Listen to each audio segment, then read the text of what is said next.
And for the record, my name is Rick Ladd, and I'd like to start this statutory study commission, which is looking at the costs of special education by referencing the bill. It's SB 57.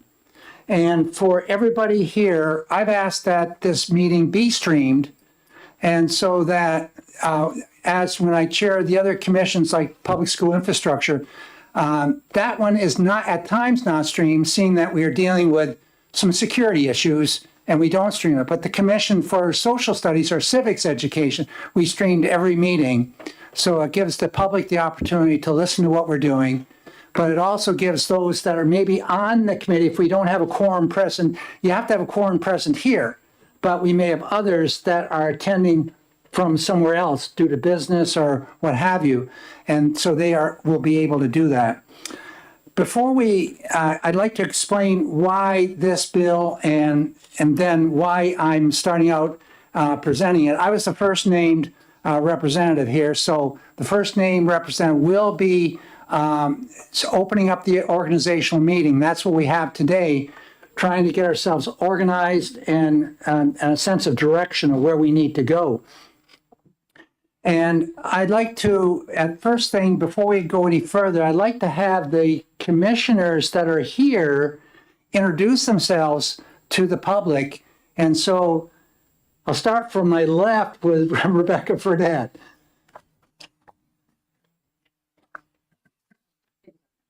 I'm Rebecca Fredette. I'm the State Director of Special Education.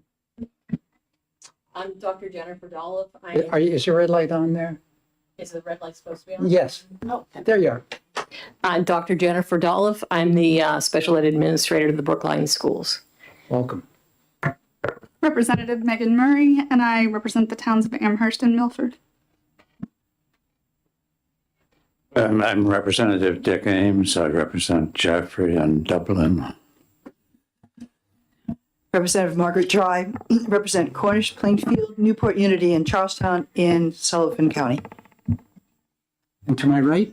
Representative Freeman, I represent Belknap County District 8, which is Belmont, Sanborn, and Tilton. And I'm Rick Ladd. I represent Haverhill, New Hampshire. Get the New Hampshire bit in. I'd like to then go further here and just introduce why this bill and where I hope this bill takes us. I have put together several packets of materials, and then we'll get into electing the chairperson. But just the bill itself contains, SB 57 contains two parts. The first part addresses a committee which is to look at the SAU structure within our state. That we have nothing to do with that here on this commission. The second part is a commission looking at the costing of special education. And this is a huge, huge topic. My background is that after I came out of the military, came home from overseas, I decided I want to become a teacher, fourth grade teacher. And so I went back to the University of Maine and as a special student beyond my bachelor's and got this teacher licensure, which took about 33 credit hours to do, and taught for 4 or 5 years in Winthrop, Maine. And then went on to get my master's in school administration and finance, and that also from University of Maine. I'm a black bear. And took on school principalships K through 8, K through 6, until I retired in 2004. But 25 of those years were spent in Alaska, where I had elementary school of 600 kids and other schools. I was recognized while in Alaska as a National Distinguished Principal, and the reason for that was what I did for special education within a school district in terms of intervention services and trying to develop those services as a precursor to getting into the formal IEP process. And I also was a director, one of the directors on the Community Mental Health Board there in Homer, Alaska, where I also then opened up a room within the school so we had community mental health services within the particular building, which was a tremendous asset. Now back here, I've been on the education committee all my 18 years here in New Hampshire, of which the education policy was the first leg, and then the second leg here is the education funding committee, which I am chairing currently.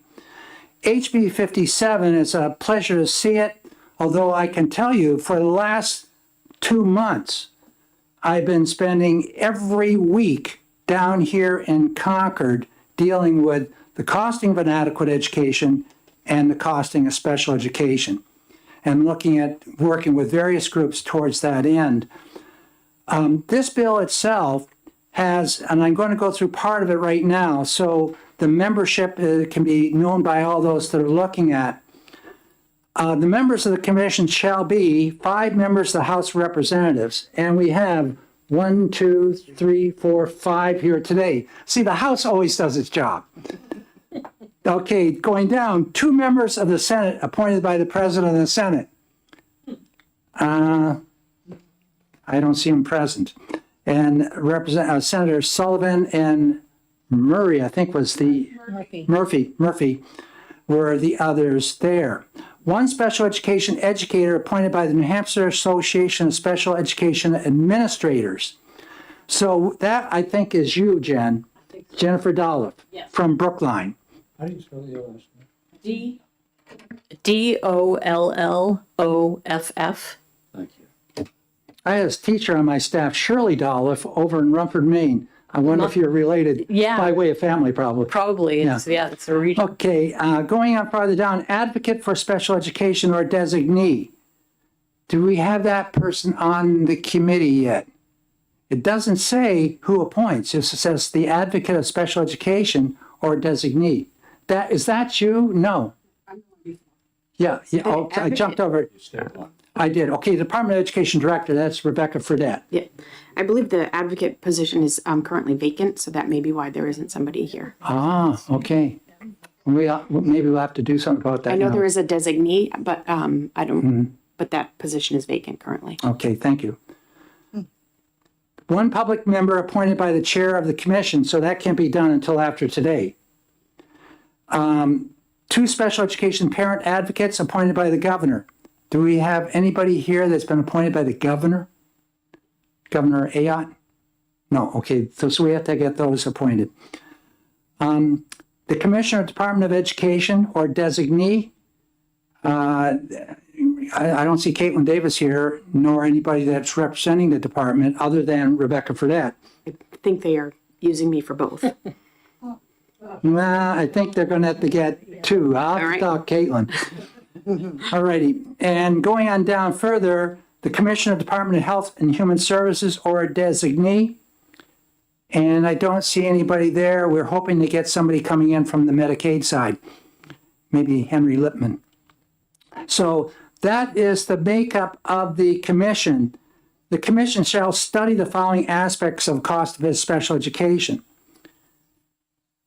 Student referral rates by IDEA category for special education programs. We have 13 categories, and we'll be talking a little bit about that today. Going on further down, the why students may be labeled with other health impaired. The increase in referrals since the COVID school closures, whether there are interventions that can be implemented prior to referrals for special education for some IDEA categories, the cost to provide services which are not medically necessary as defined by Medicaid, including services which are required to meet a child's agreed upon goals as part of their individualized education program, IEP, and services required as part of a 504 plan. A comparison of the processes, requirements, and services under federal IDEA law, state law, and the rules of the Department of Education.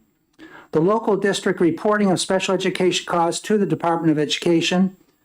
The local district costs for out-of-district placement, and if other options were available.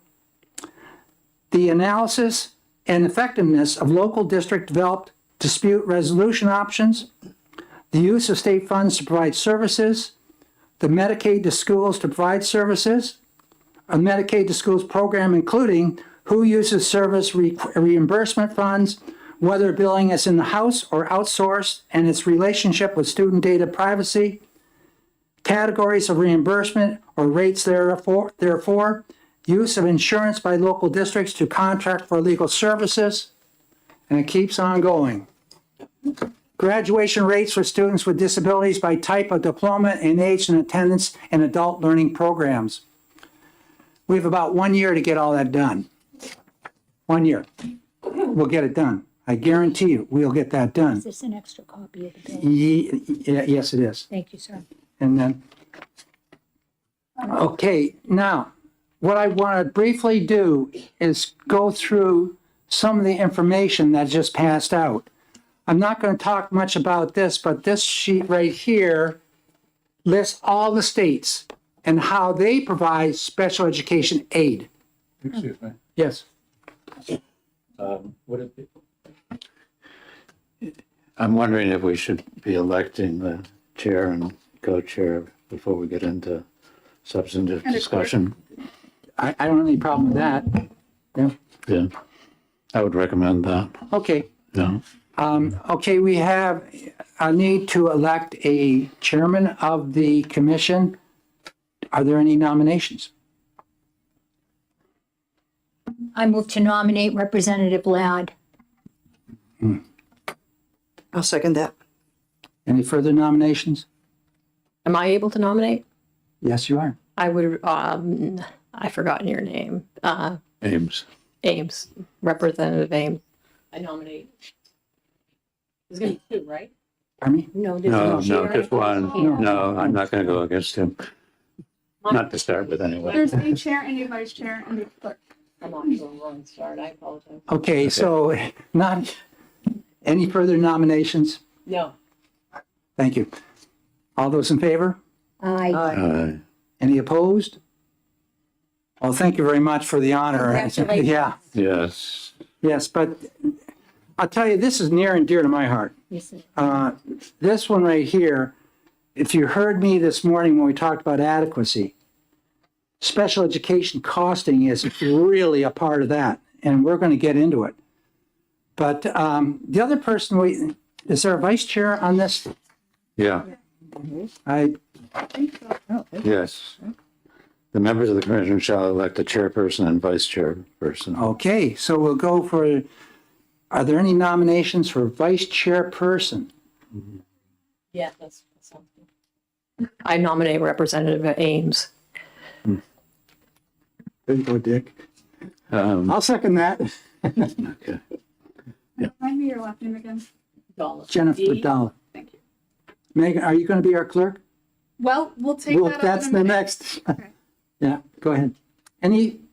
So there's a motion that's been made by Representative, or Commissioner Dollop, and second by Commissioner Ladd. Any further nominations? Not seeing any. All those in favor of Representative Dick Ames being a vice chair of the commission, say aye. Aye. Opposed? Congratulations, Dick. Well, thank you. Okay, going on down next, we need to have a clerk. Now, this is a real important job, although it's one that we very rarely have people volunteering to do this. Although we do always have one in my community, Representative Brown loves the clerk, but. So. I'd like to make a nomination, Mr. Chair. Yeah. I nominate Representative Murray.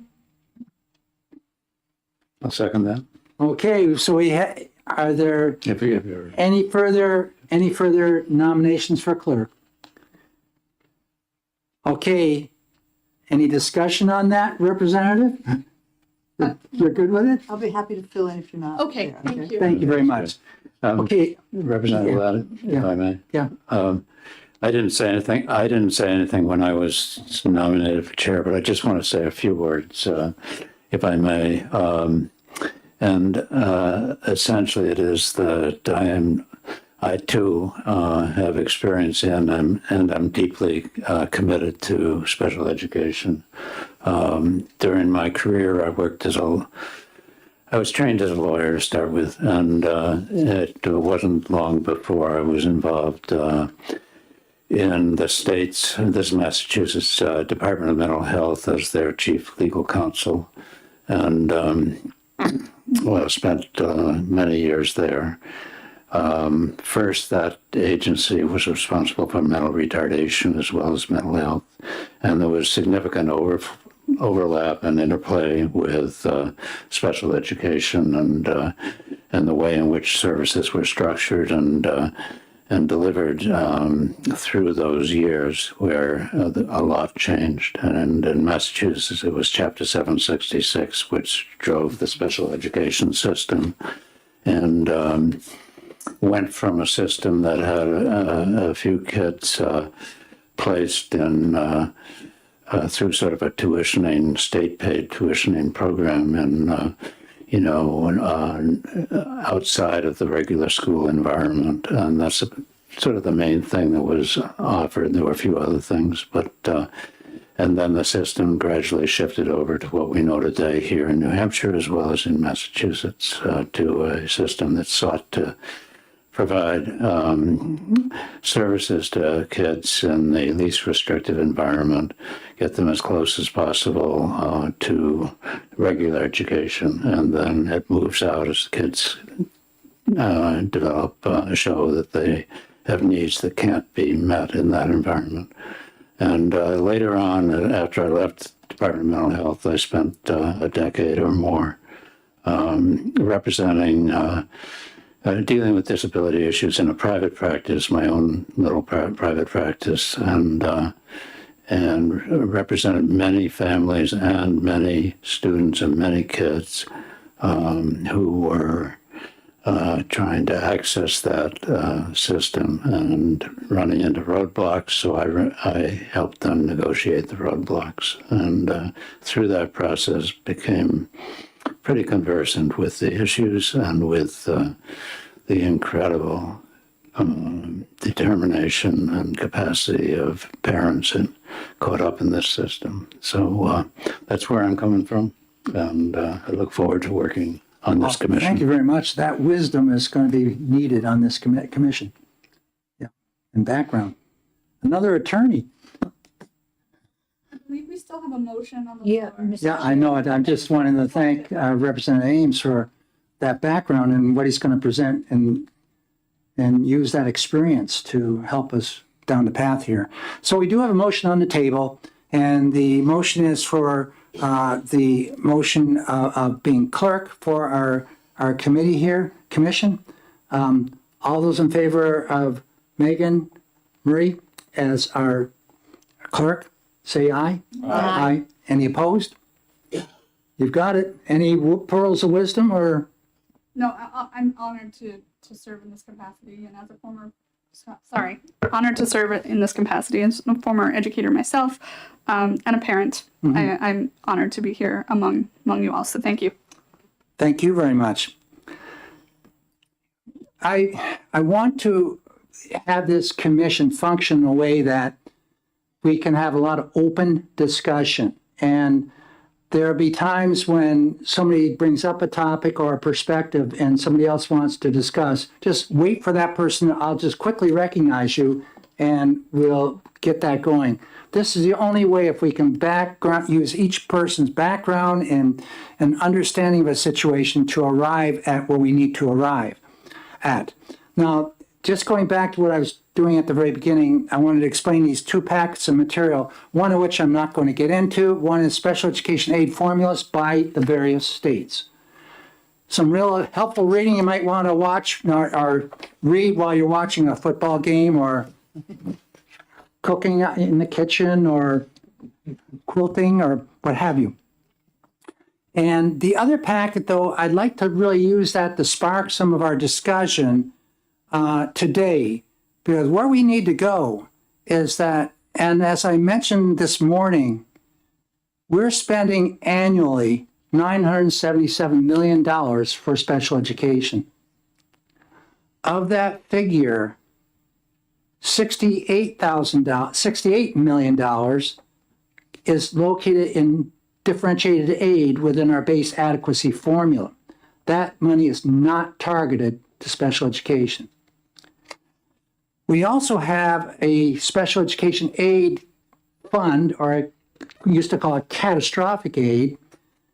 And this past year, we had $34 million allocated for that purpose, of which the actual costs were like $16+ million on top of that. And how that was then handled, proration cut in, and districts received approximately 68% of what was due them. We did pass legislation saying the minimum rate for proration is now 80% in future years. But this is still a real hardship, because you have the differentiated aid, you have the special education aid, and then you have another component, IDEA, which is roughly around $51 million. So add the 51, the 68, and the other, we have special ed, it's $34 million. Add that all up, and you're coming right around, and add 16, right around somewhere $150 million. Out of the $977 million, so who's paying the rest of it there, the 85%, the local school district. So that's a burden which is hard to bear. Very difficult, and especially when you're from some of the smaller school districts who may have a student that moves in that has high occurrence costs. And you have to figure out how you're going to pay that tuition if they're a residential placement. So going down through these sheets very quickly, and if anybody wants to discuss as we go, please do so.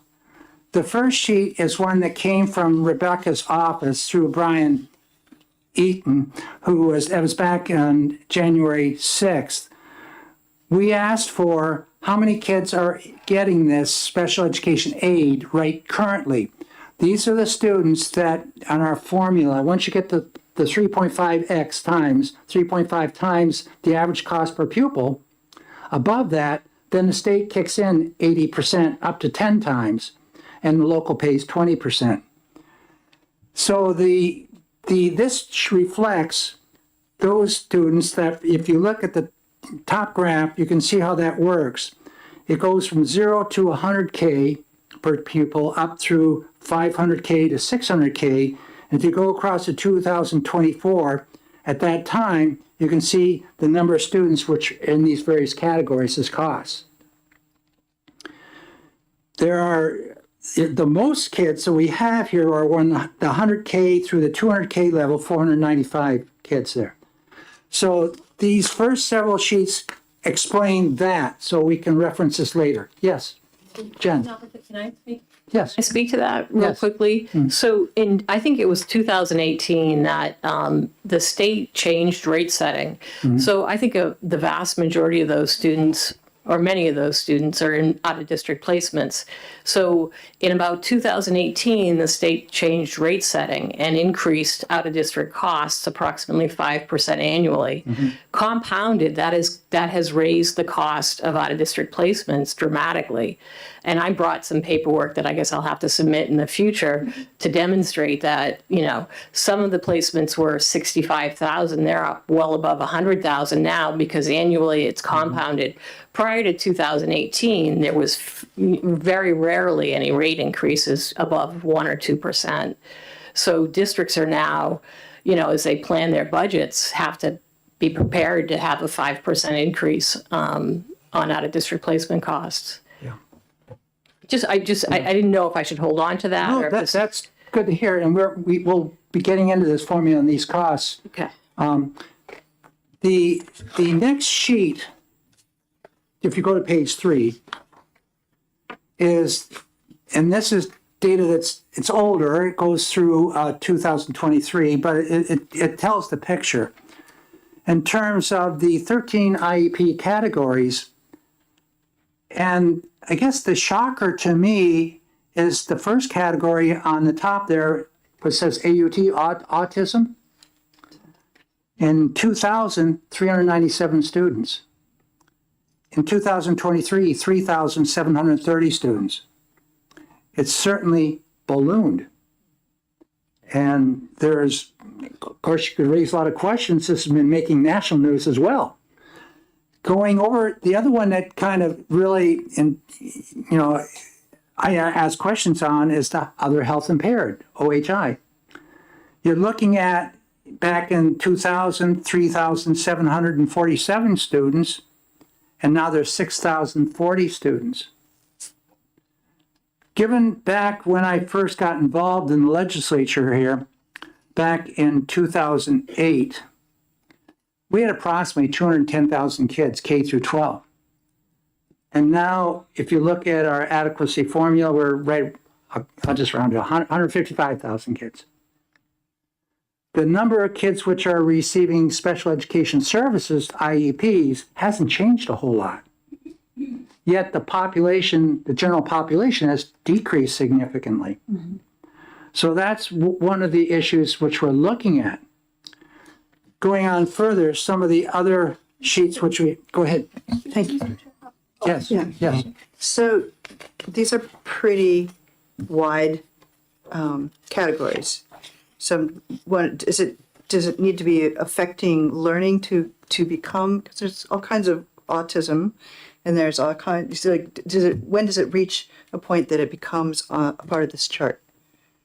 I can speak to that if that's helpful. Yeah.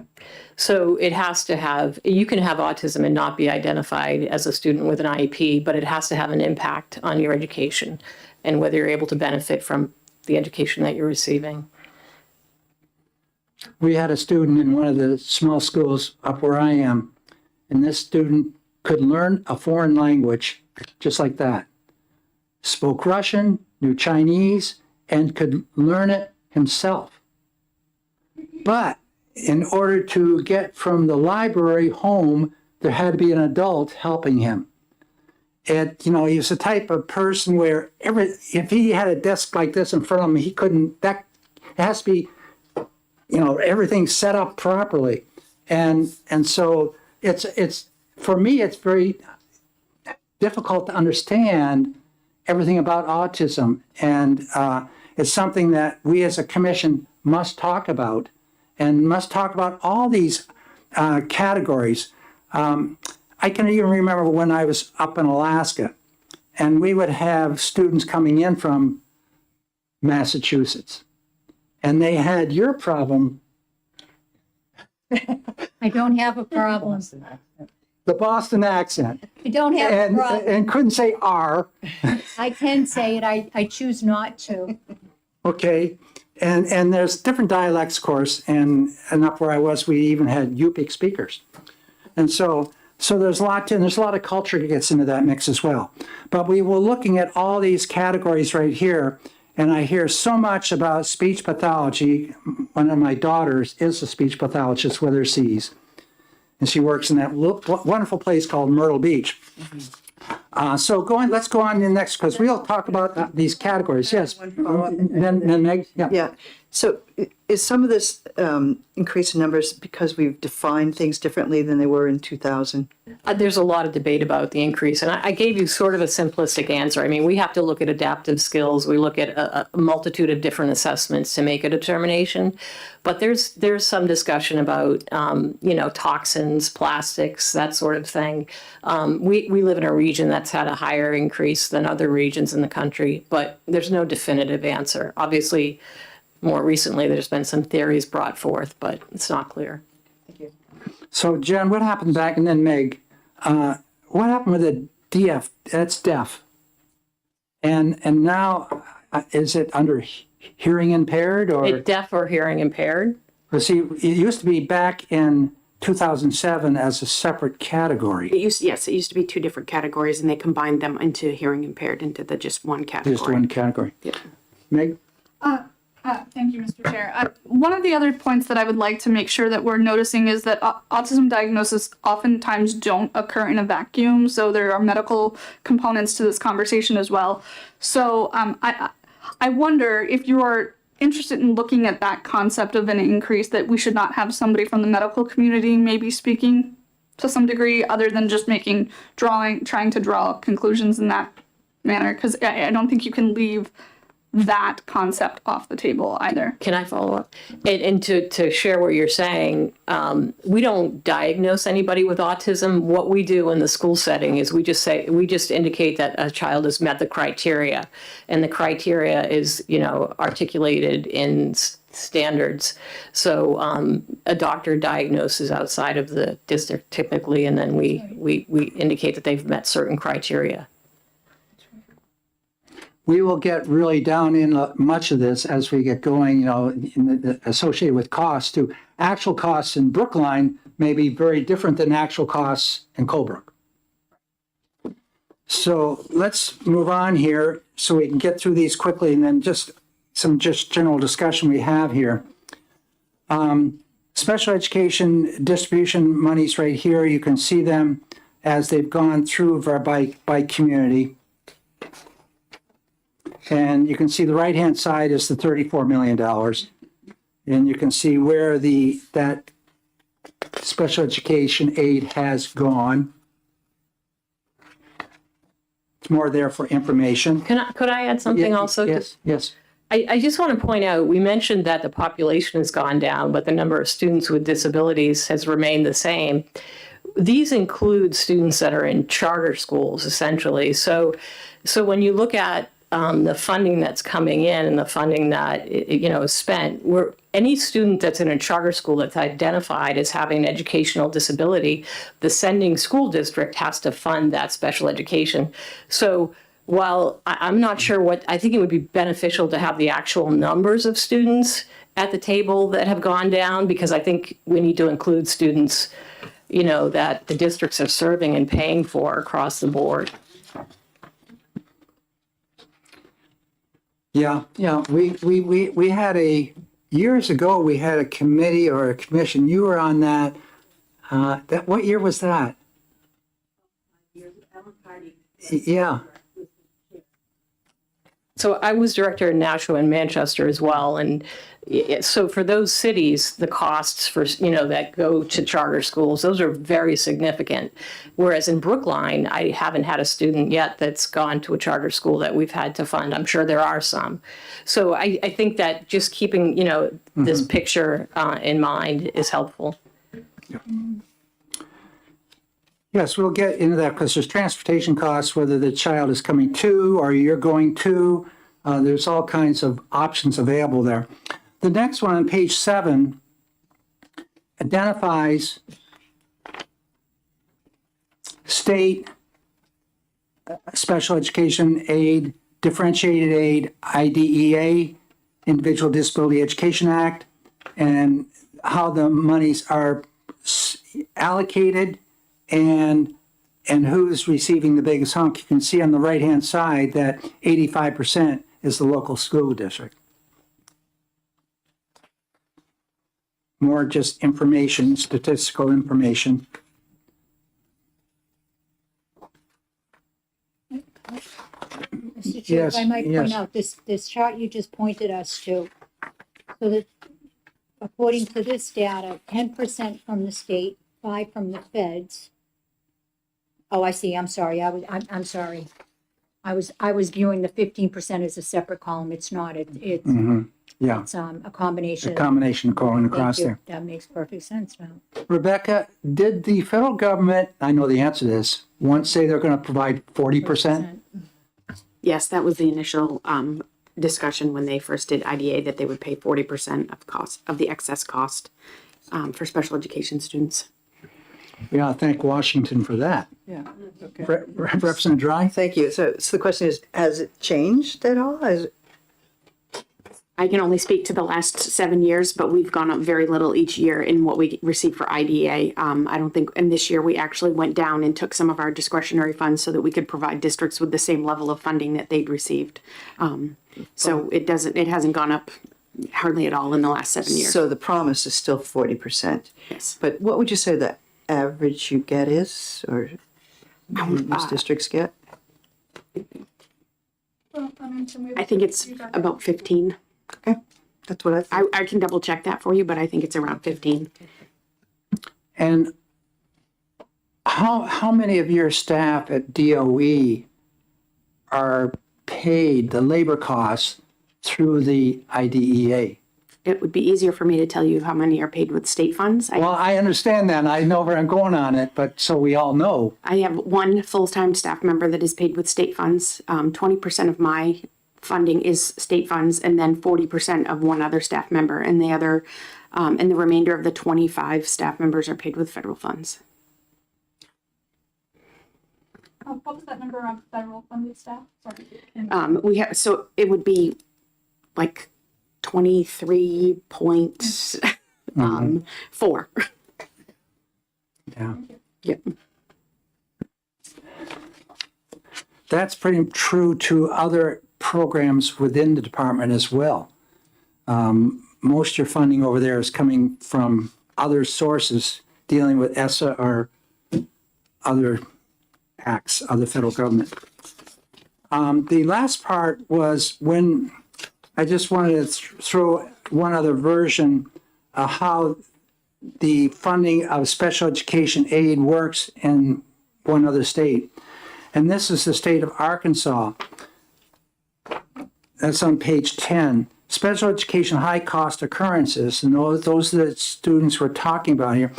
Funding is available for special education costs that exceed $15,000. Costs between $15,000 and $65,000 are eligible for 100% reimbursement. What would happen here in this state if we had a similar? That's where it's very difficult for us to know, seeing that you start getting the expenses once the kid gets to the 70,000 mark. Is that correct? Yes, it's right around 70,000. I think it's Yeah, 69. Yeah. And that's when they pay up to that amount. And then after that, we pay 80%, they pay 20. And once you get to 10 times the cost, we pay 100%. Can I Yes. just add, and just because of my many years of experience at this, it's not as clear as it sounds, meaning there's a manual that districts have to follow in order to apply to reach that cap. And no disrespect to the DOE, but so it's sometimes very challenging to meet all of those requirements. So there are occasions where districts pay more than that. And that's something that, you know, folks in the field have talked about for a long time. And I don't know that it's something that can be addressed here, but so there is a difference between the manual and the legislation or the standard. And you're saying getting more than 70%? Correct, yes. I've been in situations where a child was at a placement and they got moved from one room in the placement to another room in the same placement. And because the IEP didn't reflect that, the district lost considerable amount of funds. So there's a lot of detail. And, you know, I don't want to go into the weeds, but, you know, you've got to have a district that can afford to have administrative assistants and folks that are able to manage that information in order to reach that cap. Or maybe we need to change the rules at the state level to make it That easier would for be, districts. yeah, I think, I mean, I started back many years ago and you could simply give the receipts to what you spent and you'd hit the ceiling. And then, you know, maybe 10, 20 years ago, they started developing a manual that makes it much, much more challenging. And in one district I was in, I didn't have a secretary. I shared a secretary with two other administrators, and it was virtually impossible to you know, stay on top of that. So and that's not to criticize anybody in particular. It's a system. So how does the district then, or the state, ascertain that those expenses you're talking about prior to getting to the 70,000 mark, we're using a rough figure here, ascertain that those expenses parallel the IEP and the objectives of that IEP, or that are acceptable costs? It's a puzzle. It's a puzzle because the IEP is a living document that Yeah. changes throughout the year. So you've got to constantly change, you've got to call the placements and make sure your receipts match what the IEP says. If you've got a child at Perkins School for the Blind, for example, I mean, they have a different billing system in Massachusetts. So folks struggle to meet those requirements, and a considerable amount of money is lost in districts because they don't meet those requirements. And I think, you know, the manual starts with, this is not a legal document, this is just for reference, but districts are held to that bar, and it's challenging. Can we get a copy of that, Mr. Chair? Well, we're going to get a lot of information, Pam. This is just exploratory or informationally oriented. Right. How do you know that a cost was Medicaid eligible and they didn't go after the Medicaid, and now they're coming, it hit the 70,000 mark, and we're going to say we're giving all these receipts here, of which several of those receipts could have been maybe coming from a different pot of money. So I think there's a couple different things. Medicaid was sort of, I want to say, ambushed about 7 years ago. The rules were changed and districts have lost a considerable amount of Medicaid funding. But there's a lot of dispute as to what you can bill for and what you can't. Something is Medicaid eligible if it's required as part of an IEP and it is medical in nature. If that's school Medicaid to schools. Go ahead. I'm sorry. Go ahead. Thank you. I also had an additional question around that. Isn't it true, though, that it's also a requirement that in order to get reimbursed for those, there has to be a parent sign off or signature pursuant to federal law? Yes. Okay. Okay, I'm going to go on and continue reading here what they are doing here so it can generate some of our discussion. We went through the part costs between $15,000 and $65,000 or 100%. Costs over $65,000 are eligible for 80% reimbursement. Individual high-cost occurrences are eligible for total reimbursements of no more than $100,000 per year. Okay, the program is described in Arkansas School Funding Guide, provides for the state funding to school districts for local occurrences when the costs of special education and related services required by an individual child are unduly expensive, extraordinary, or beyond the routine and normal costs associated with special education. Reimbursement from this program for an individual child can be sought only after eligible costs equal or exceed $15,000. Medicaid and other third-party funding is obtained prior to requesting state high-cost funding. The other sheet I'd like you to go to is on page 14. And then we can just open this thing up.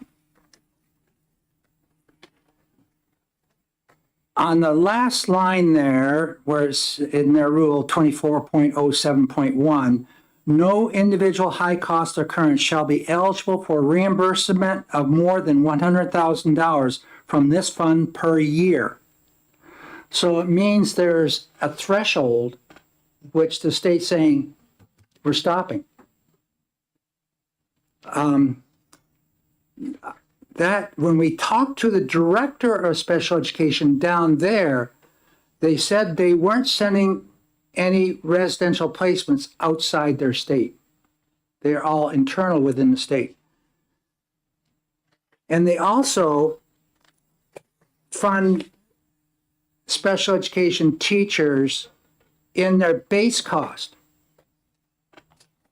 2.9 teachers per 500. So in a ratio of 1, it'd be 1 per 172. And of the 172, if we had 20% of that 172 students, these aren't special ed kids, this is total. Of the 172, if you multiply it by 20%, I think comes out around 34. So they're building it on a 1 to 34. But all these IEPs are different.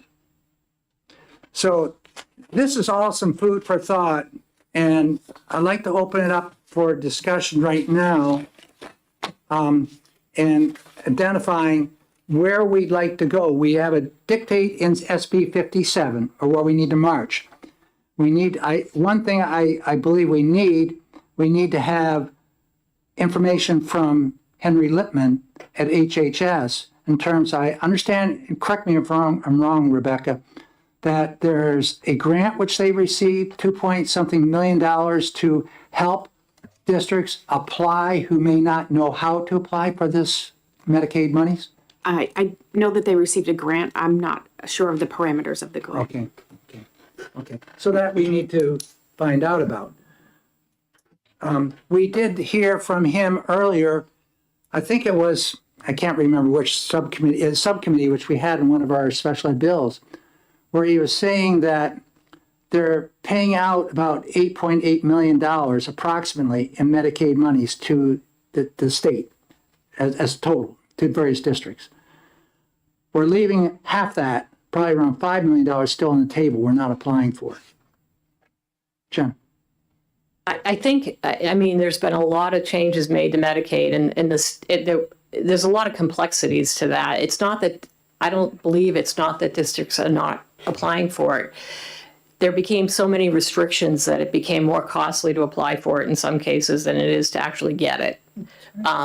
We were able to bill for Medicaid costs pretty fluidly up until about 7 years ago when dramatic changes were made at the state level. So I think that's really complicated that picture. Henry Lipman did go into that, where there's some districts, the revenue they're getting back in return doesn't pay for the cost of the labor to put the application in and to pursue it. But he did. And I think those are state changes that were made. Those are not federal. So it became very challenging to bill for Medicaid, and it's very time consuming. So the students in the districts, I think, are losing out because of some changes that were made, and it wasn't clear as to why. And Henry Lipman mentioned that the state of Colorado has set up a separate district to help those districts which don't have the wherewithal or the staff or the management supervision of that program, help them along in applying for that money. It's something we might want to really pursue, whether it's through a separate district or through some place they can go to get that assistance. Or making the rules more simplistic at the state level. Exactly. Yeah. Mr. Chair, I mean, maybe it's just as simple as when any district applies for reimbursement on special ed costs, something on the form that would indicate whether the kid was on Medicaid or not. It's something as simple as checking a box, so the info would go to the state and they can review it, instead of having to fill, I know, Jen, I do know the paperwork you're talking about for Medicaid reimbursement at the district level, and it is just, it's phenomenally time consuming. So maybe just a simple box on the form that says this child is on Medicaid, and allow the state to make a determination at that point. Something as simple as that. Meg, and then Rebecca. Thank you. Representative Freeman, are you talking about something like some states have like Medicaid direct certification? So like by attestation, you just check the box? Yeah. Okay. Yep. And just that would involve us connecting the two systems, because currently they're not connected at all. We don't know how much each district receives for Medicaid. It doesn't get factored into what they receive for special education aid at all. So it's not, we don't have that information readily available to us at the department. So it would have to be two systems that are connected in order to do something like It that. sounded simple. It would be good. It would be good. Yes. In the long run, I mean, just like any initial investment, in the long run, it usually pays off. So I'm just, food for thought. Yep. Food for thought.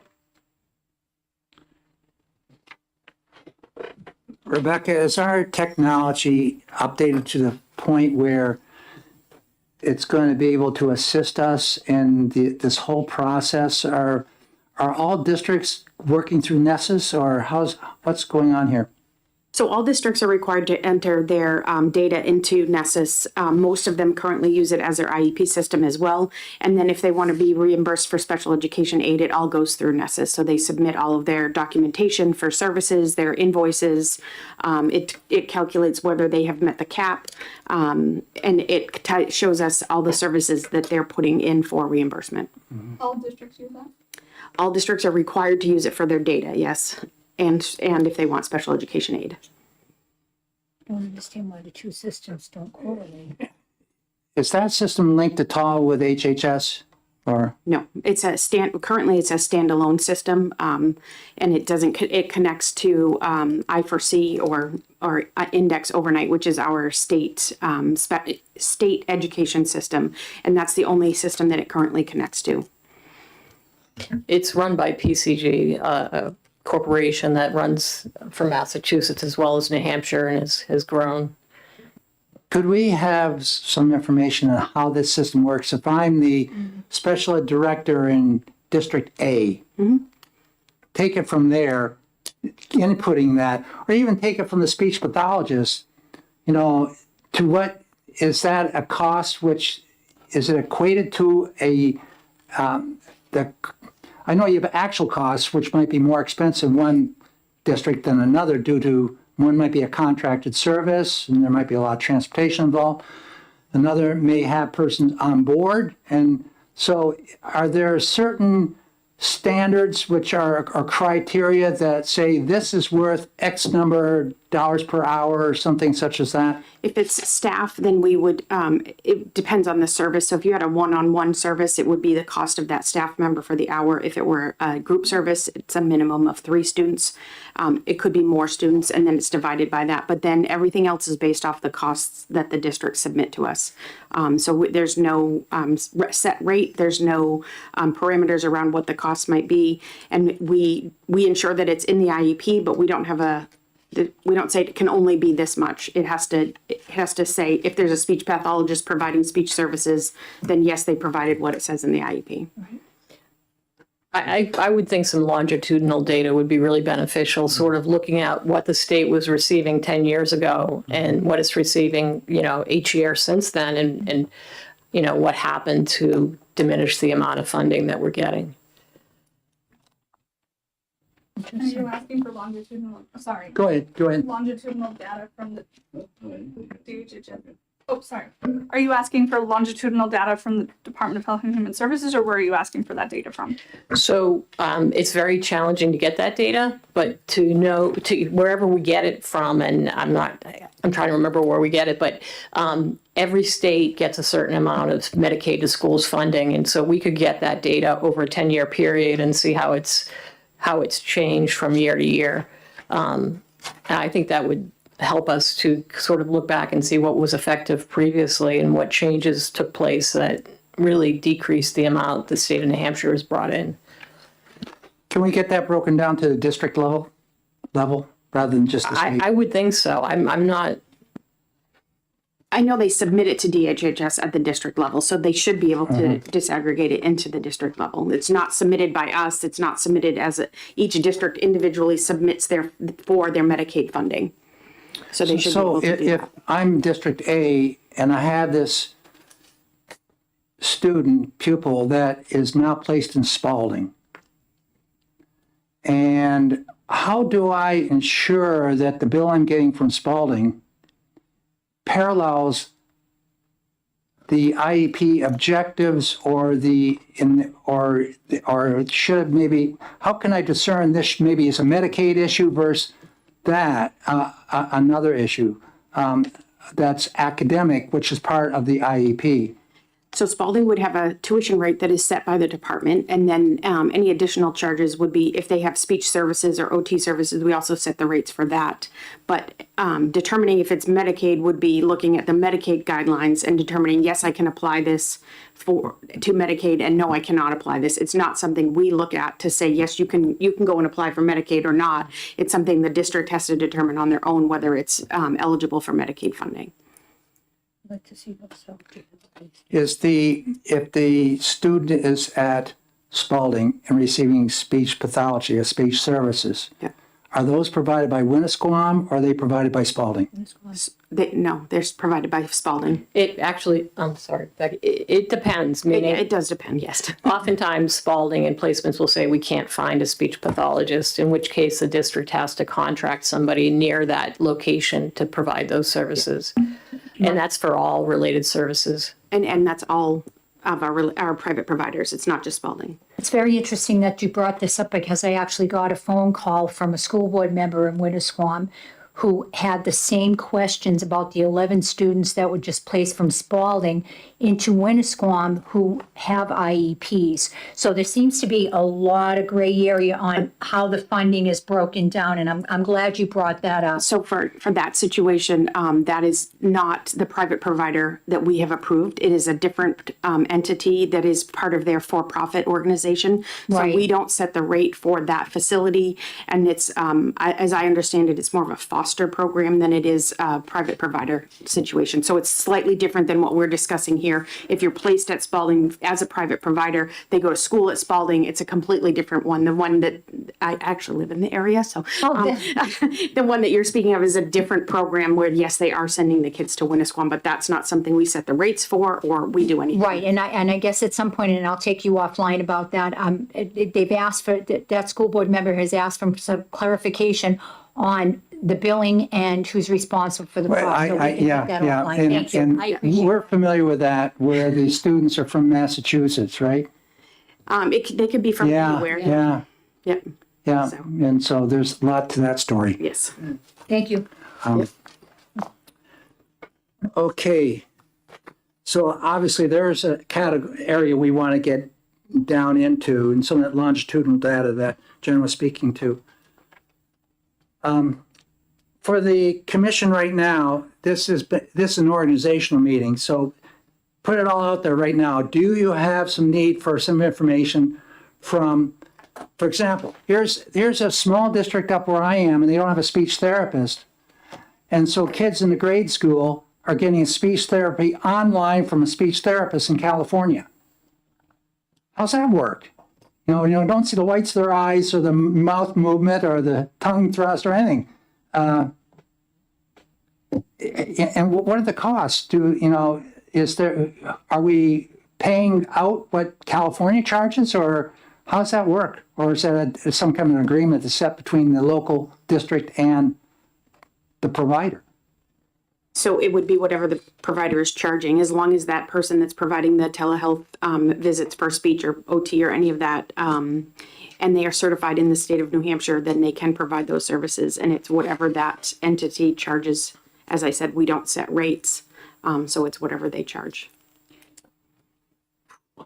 I do have a question. Is there any chance we can get information on contracted therapy services? Because I do know, as a retired occupational therapist, I do know that can dramatically increase costs when we're paying for contract services as opposed to a full-time employee within the district. So does the DOE have data like that to look at? So the data we have on that would only be what is submitted to us for special education aid. We don't collect it for all students in every district. We only collect it for special education aid because they have to submit for payment. So then we would have. So you wouldn't know which one's a contract service or which one's just a full. They submit the receipts to us, so we would know if it was contracted or whether it was. It would take us a while to compile it because it's literally all in invoices. We got all year. We got all year. I would say that the costs for contracting, which has increased dramatically across the board because there's fewer and fewer people going into the field or fewer and fewer people willing to do the work, it's sometimes as much as 2 times the cost of having a district person. And sometimes contracting agencies, I mean, it's become a real growing field, will seek out staff members you have employed as a district person and offer them a great deal more money and then take them on. And then you have no choice but to find an agency that's going to provide that provider. It would be great to see that in black and white, though, and kind of get, an understanding of that. That might help us recognize why the costs have gone up so dramatically. Not that we can solve the issue of the contracts, but, give us a better look at what we're dealing with. Thank you. Rebecca, are there any caps on the amount that contract service? In other words, does the state get involved when local district calls up and say, hey, I can't get this service, but here's what I get out there? Does the department ever say, no, that's beyond what we pay? I will say again, we do not set rates beyond the private provider rates that are set forth. So we cannot say you can't pay that or we won't do that. It's completely up to whatever. We do ask that they, go out for bid. They go through the procurement process. They try to get the best price they can, but there's nothing else we can do to say, no, you can't pay that amount. Mm-hmm. I'd like to suggest some items that might be beneficial to look at if possible. I think looking, as I mentioned, at the rate setting for the private providers over a period of time. I mean, simply taking the tuition and looking at how that's changed over the last, I would say, 15 years. I think it would be also beneficial to look at the changes in formerly catastrophic aid, now special ed aid over the last 15 years.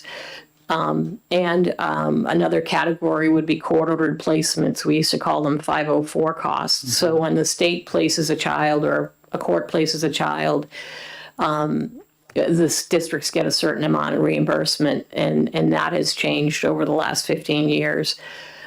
So I think, just looking at those figures, over the course of the many years would be beneficial as far as understanding the increases in costs to districts and local property taxpayers. Yes, Representative Ames. Yeah, this reflects my background, but I think it would be helpful maybe to know more about the litigation that surrounds, individual cases. And there's often good information within decisions that are issued. And I don't know whether that's published or where it's published or, what's available. Yeah, no, that's a great point. The onus of, when we go into dispute resolution, there's been a lot of legislation in special ed at the state level, and I think it's important that we highlight that. It used to be the burden was on the parents, and now the burden's on the district to prove whether or not a student's been denied FAPE. So I think looking at all the legislation that's occurred, districts are less apt to, use dispute resolution if they know that the burden is too great and the costs of hiring attorneys to defend the district are so significant. I understand it's the same for parents should it shift the other way, but I think that has played a role. So districts, there's been a significant amount of legislation coming out of Concord that has impacted special ed, and it seems to grow every year, and that has changed the playing field as well. In agreement as far as what you were saying, bringing that information forward, due process cases and how they've changed, and mediation and so forth. So are these decisions published? They must be. I don't know where. Do you have?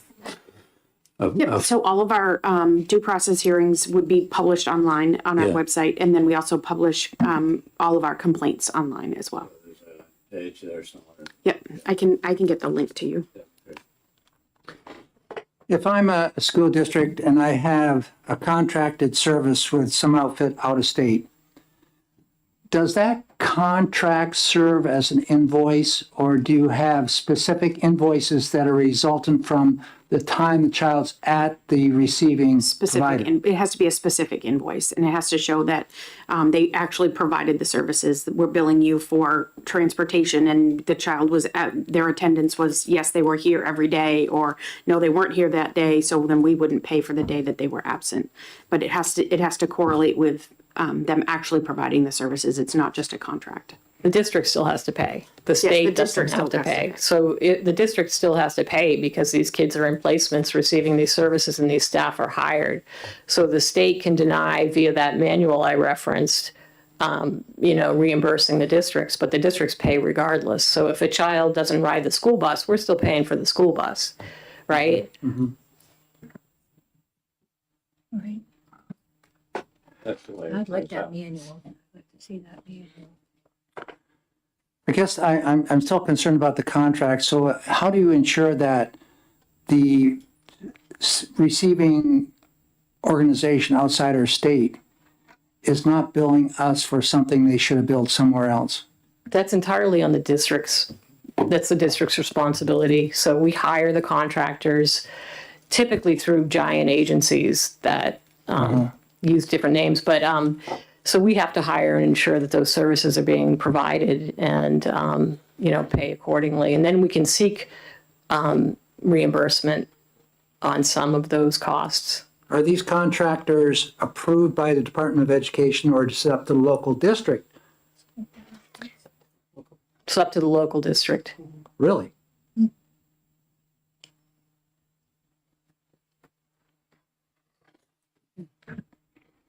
No oversight then over the local school district in deciding where the child's going. It's like the department does not say, this is a list of approved organizations outside our state which are going to provide that service that child needs. So we do, in our rules and law, it does say that they have to go to an approved program. So they have to go to either a school district that's approved or they go to one of the private providers in the state that's approved.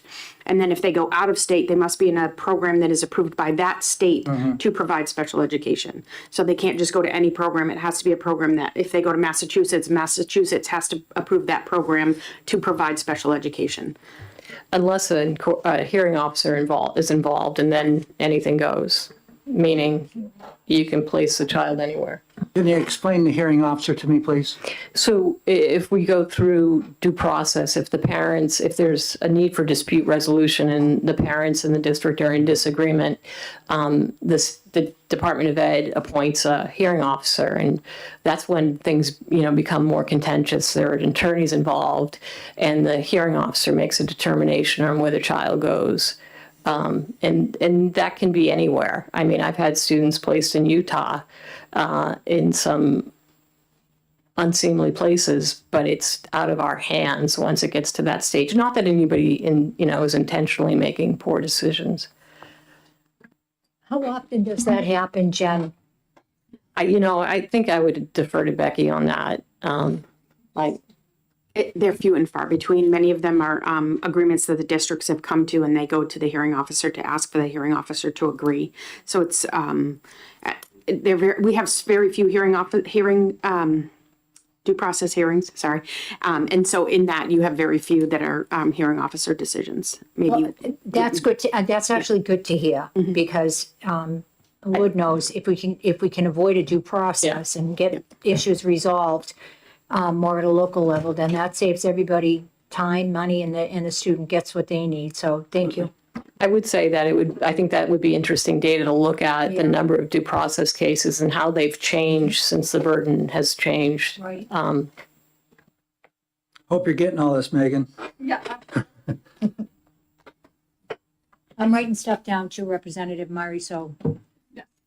Great.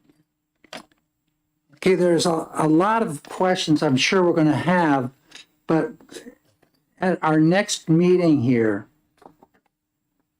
we should have some presentations. Is there any presentation you would like to have right off here? And we got to figure out how often we're going to meet. There's a lot here on our plate, seeing we're looking at a whole costing formula, and it's not just associated with special education aid. It can also be that $68 million inside our adequacy, which is not targeted. And the question has been, should all that money be put in one place where we can target that money to the pupils who need it? We recognize in differentiated aid they need it. That's why we fund it there, but it might be used for the roof of the building. As long as it's an education purpose. Under that, if it's not in the I've been told that ELL, special education, and the F&R monies are not targeted monies. Representative Ames. Just a caution, I guess, that over targeting the special education money may have an effect of sort of isolating the service to the special ed kid and doing the exact opposite of what this whole movement to provide the least restrictive environment for kids has been about. So, there's an interest in trying to be sure that that level of funding is helping special education kids, but you're helping them to thrive in a educational context that includes everybody. So watch out is all I'm saying. Yeah. Could I add one more point that might be beneficial for us to hear? We have some data on what it costs to provide services to students depending on where they are. So the cost of providing services for students in private placements the rate is set by the state. But we also have a significant difference in the cost of providing special education at children's charter schools. So I think that data is interesting. We could sort of tease out what does it cost to provide speech services to a child in the public schools versus a child in residential placement or a child in a charter school. And in some cases, districts, for example, some of the language in the standards requires districts that have students that aren't even theirs to pay for evaluations. So for example, if a child's going to Derryfield, Manchester has to assume the costs of evaluating that child to find them eligible or not, and that can exceed $5,000 per child. So looking at, I think, where the costs come from and who's assuming those costs, I think it would be beneficial to the group. Representative Freeman? Thank you. And thank you for pointing that out. I'd like to say, though, I'd like to proceed very cautiously with that.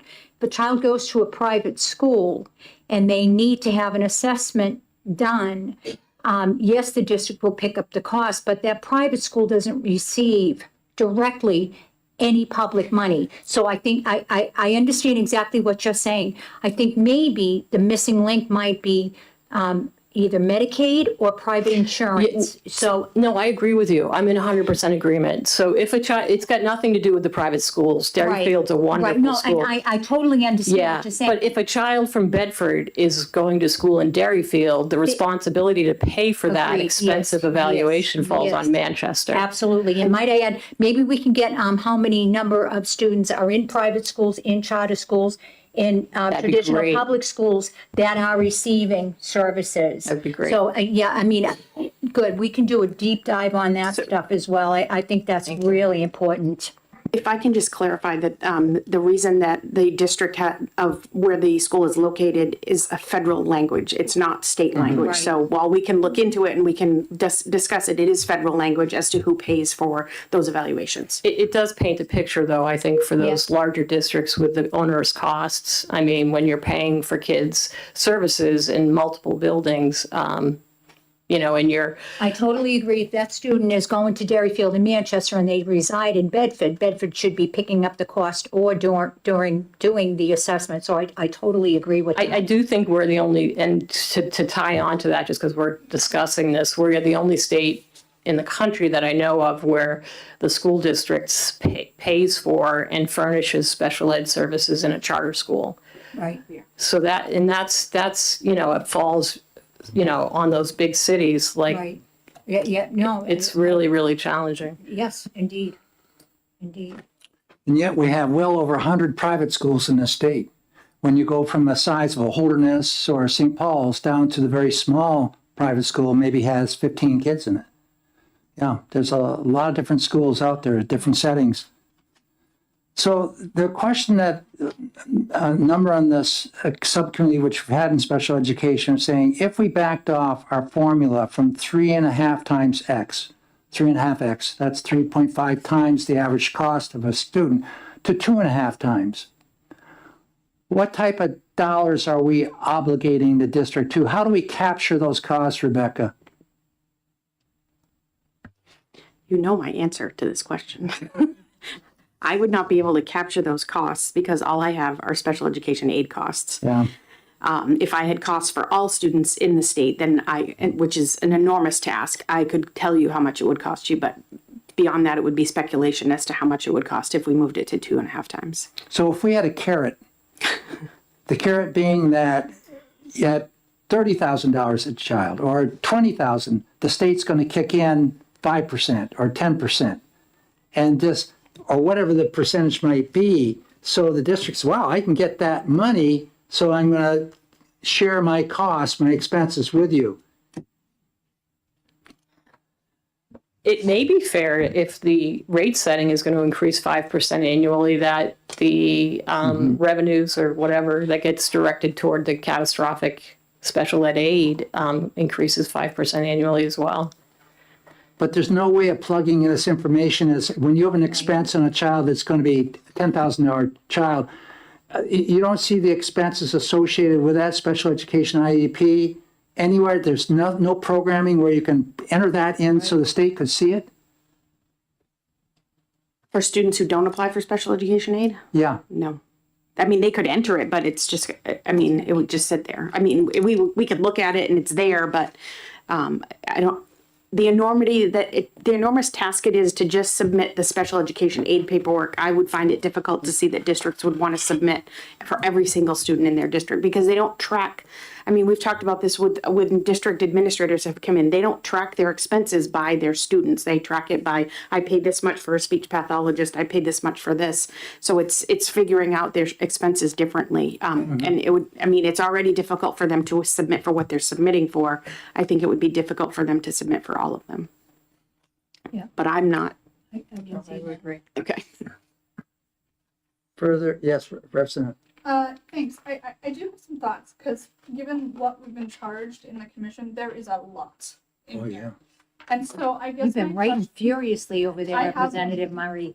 But my concern is that we maybe plan backwards from our due date to see how much time we can allocate to each area so that we make sure we get to everything in the charge.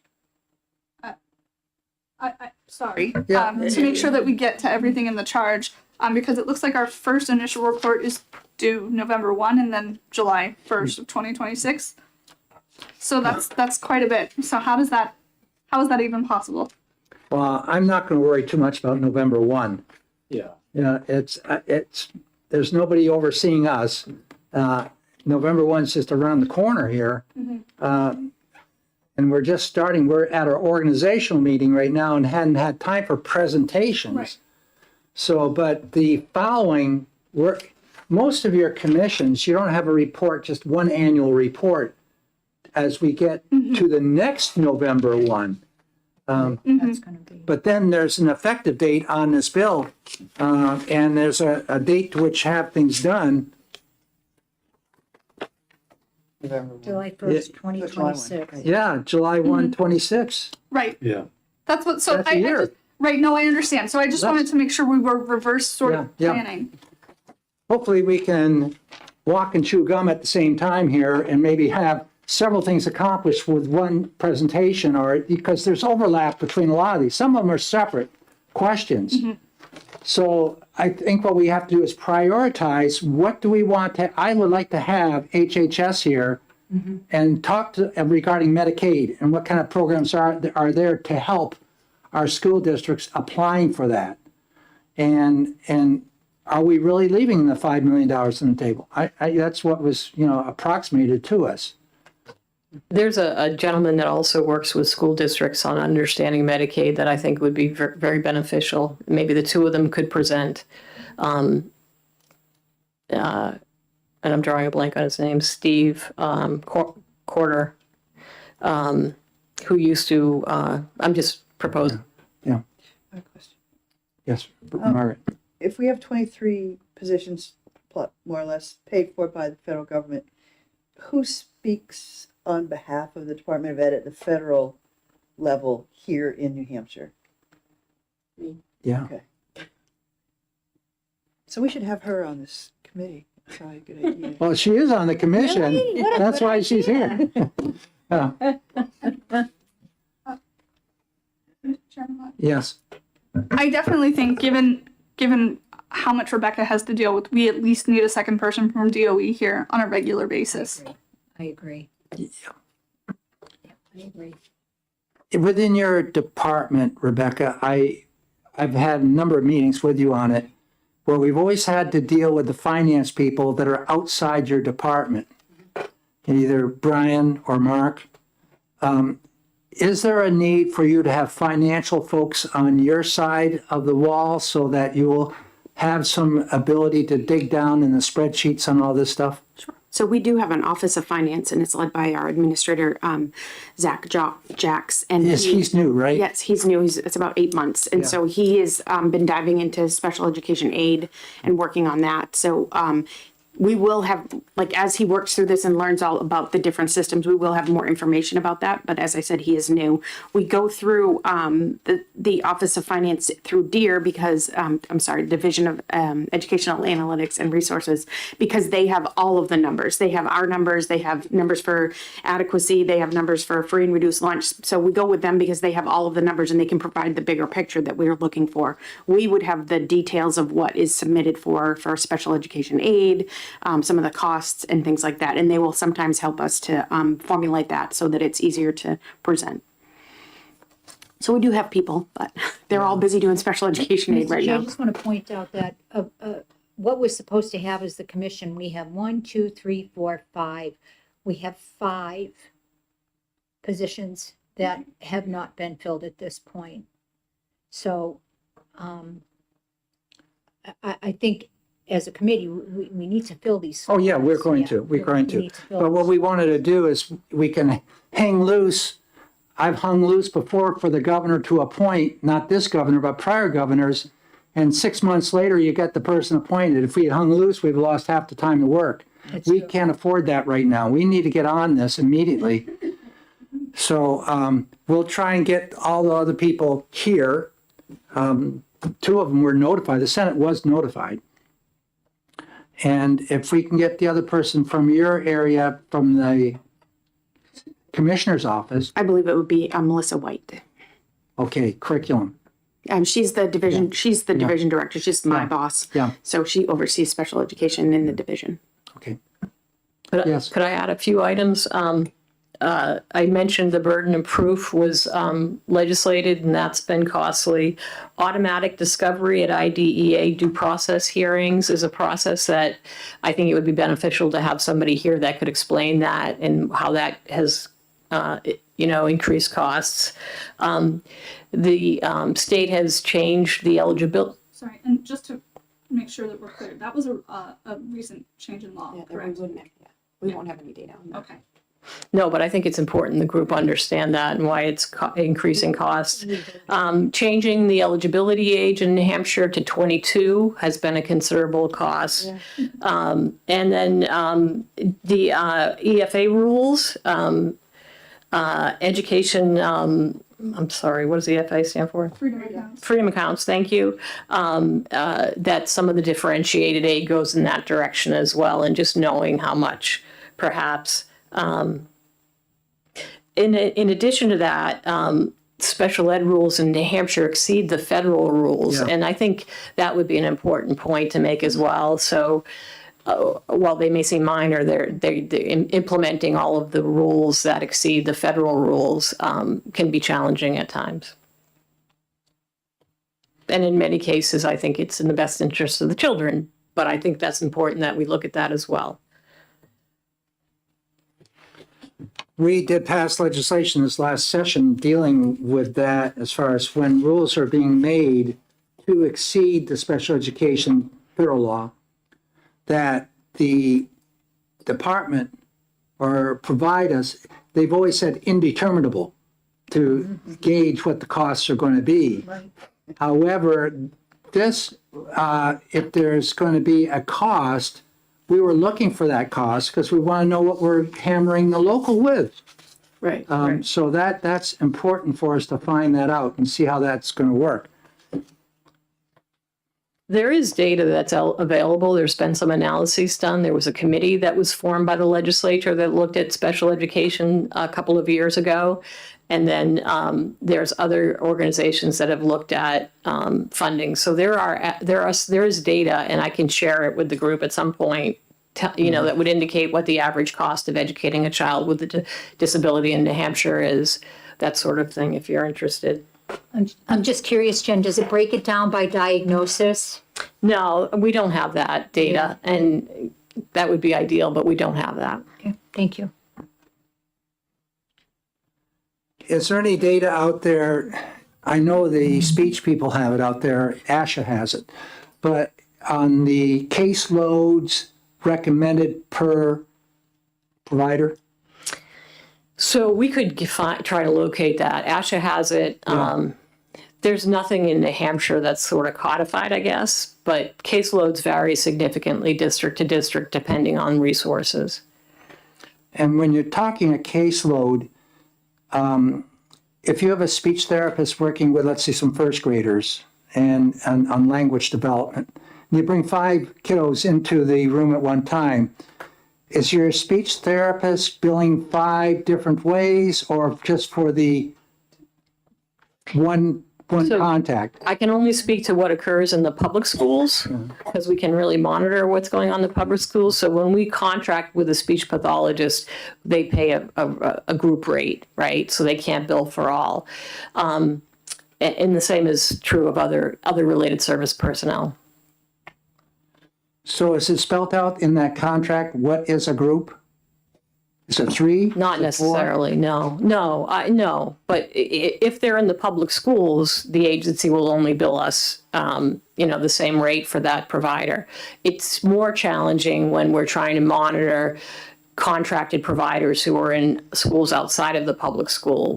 There's been concern about, people billing for multiple students when they're teaching the same students the same hour.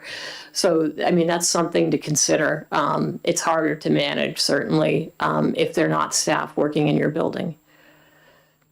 But we don't recommend it. In other words, if you have 3 kids in there in the room with a speech therapist, and So- they're there for a half hour, so you can't bill for an hour and a half. No. No, it's just for the half hour. Is there, when you're entering, I guess, I'm wondering, is there any kind of a program following a speech contact? Do you have to enter anything into a database of any kind saying this was done on this day or not? No, not that I'm aware of. They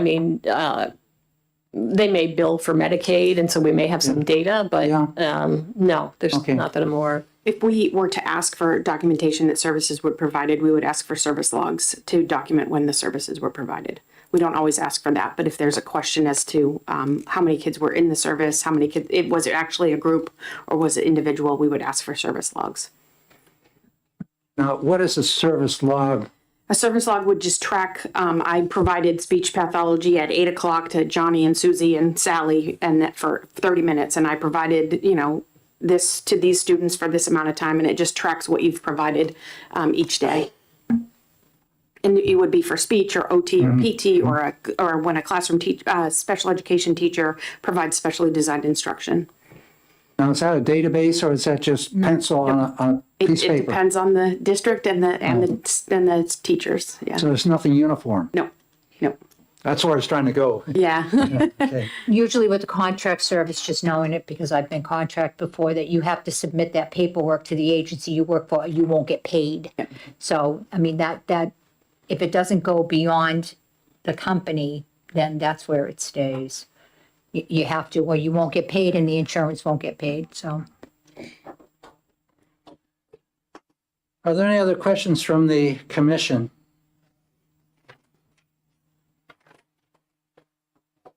We have now we can get those, what you're writing down there, Megan, we can get that all, is it, something we put in to get typed up for us? Yeah, I'm happy to do that. Oh, you doing it?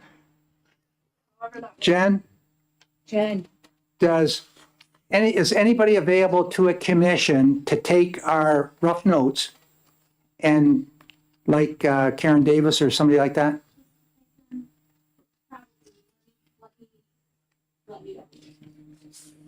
So we can certainly be all set today with draft minutes. It's nothing she needs to pick up for like. Yeah, so you don't have to do that. Okay, I'm happy to still, I can copy them and submit them for the record or whatever. Okay, so we'll contact, we got to set up a next meeting date and time.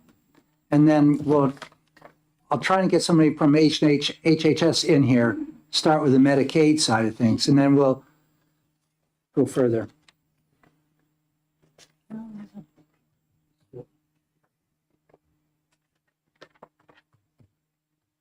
When would you like our When is our next? Well, that's what we want to look at and find out what's a good day each week, or, not each week, but, Monday, Tuesday, Friday, or just jump over a couple weeks.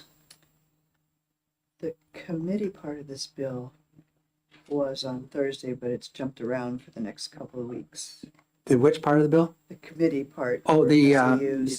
SAUs. Yeah.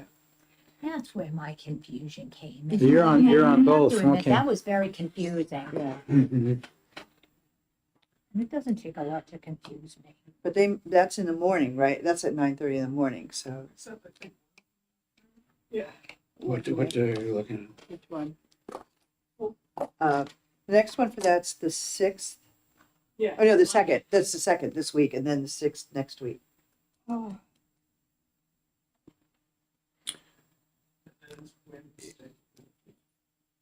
It Is, was 9:30.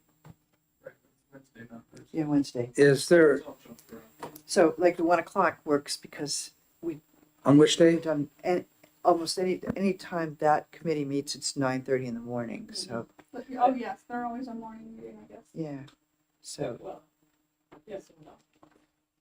So do we want to reconvene in a week, or do you want to do 2 weeks? Well- Yeah. Well, I'm going to be in the sun at Pawleys Island, South Carolina, the week of the 6th. let's meet there. And that with my speech pathologist daughter. They go full year down there, but they have breaks throughout the year. Nice, nice. Yeah. So, Field trip. so the 14th would be The which way? the 14th, October 14th, which is a Tuesday. Yeah, I've got a meeting. Building aid subcommittee. Yeah, It's the I 15th. got another one in the morning. Ours is at 1 o'clock. 15th. Yeah. Yeah, on the 14th. So I have the 13th, 15th, 16th, 17th open. 15th? 15th is Yes, when, they do reduction. is when the SAU one the is, morning. in the morning, so we That don't would be make here. sense. Yeah. Then So we could meet at 1 o'clock on the 15th? you, 1 o'clock.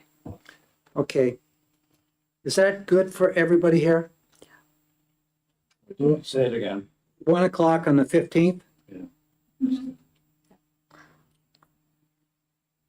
Gives you time to get some people's Yeah, schedules get to those come see slots us filled. and get some extra people. Pardon me? And to get the slots filled. Yeah, get for- slots filled. Yeah. And what I'd like to do is try to contact some other folks that might come and present and find out what days they're good for. Then we could send out by way of email. Do we have everybody's email here? I think so. We were all Yeah, noticed you see- on. Yeah, we must have it, yeah, okay. So after this meeting at 1 o'clock on the 15th, prior to then, we'll send out some possible dates and see if we can match up. That's a hard thing to do. Other than doing it right here where we can see the whites of everybody's eyes. Okay, so is there anything more for today? Okay, well, you might look at what some of the other states are doing. Education Commission of the States also has some literature on this as well. Just go ecs.org. Can I just say 2 things real quickly? yeah. Dan Corder was a gentleman that helps schools with Medicaid, and he's a nice objective outside view. If you're looking for somebody to present on Medicaid that used to run the Medicaid to Schools program. And then episodes of treatment are another topic you may want to bring up. That's where the state places a child, and that's costing districts. Just throwing that out there. Thank you. How do you spell Dan's last name? Courter, Corder. That's not how I spelled it. Sorry. Thank you for correcting that. He works for Boothby if he needs to be located. Boothby is one of the agencies that speech pathologists work for and other related service. Is it possible you could contact him, Jem, and see Yes, if sure. he's available on the 15th? Yep, And then I'll contact HHS. perfect. That's great. Thank you. Yeah. Okay, anything else for us today? Motion to adjourn? So moved. Okay, all those in favor? Good, we're out of here. Thank you very much for coming.